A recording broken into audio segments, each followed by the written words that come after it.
बिहार में एसआईआर यानी वोटर गहन पुनरीक्षण, जिसे लेकर बवाल मचा है।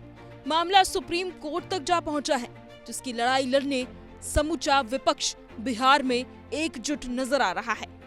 वोटर अधिकार यात्रा में राहुल गांधी ने तेजस्वी के साथ मिलकर 14 दिन में 24 जिले और 50 विधानसभा क्षेत्र को नाप डाला। खैर, विपक्ष की ये लड़ाई चुनाव आयोग और बीजेपी पर उस इल्जाम के साथ भी है, जिसमें राहुल गांधी ने कथित वोट चोरी को लेकर प्रेस कॉन्फ्रेंस में सबूत दिखाए थे। इस बीच संजय सिंह ने एक बड़ा दावा कर दिया है। उनका कहना है कि पंचायत चुनाव से पहले यूपी में एसआईआर होने वाला है, जिसे वो चुनावी घोटाला कह रहे हैं।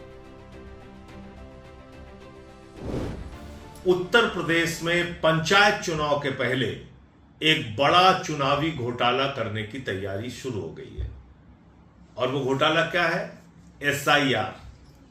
जिस एसआईआर पे पूरा बिहार आंदोलित है, जिस वोट चोरी के जरिए महाराष्ट्र का चुनाव भारतीय जनता पार्टी ने जीता, हरियाणा में वोट चोरी करके चुनाव जीता और दिल्ली में तो सारी हदें पार कर दी।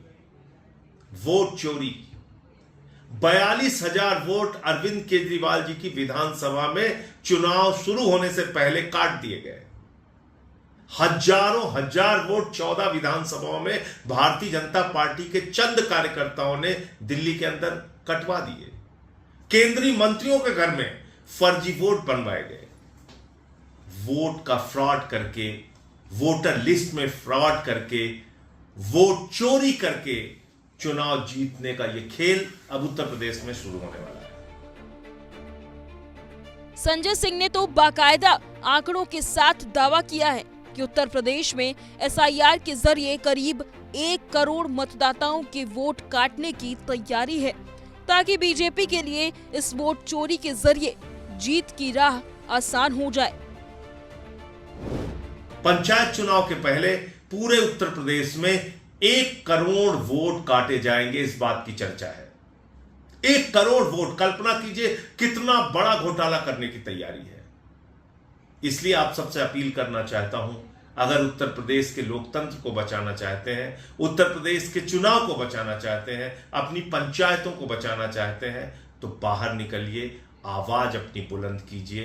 केंद्र सरकार के खिलाफ, चुनाव आयोग के खिलाफ, न्यायालय तक अपनी आवाज पहुंचाइए। सड़क से लेकर संसद और सुप्रीम कोर्ट तक लड़ाई लड़ने को तैयार हो जाइए, क्योंकि ये एसआईआर आपके वोट के अधिकार को खत्म कर देगा। और पूरे देश में जो नारा है वो अब उत्तर प्रदेश में भी आपको लगाना पड़ेगा।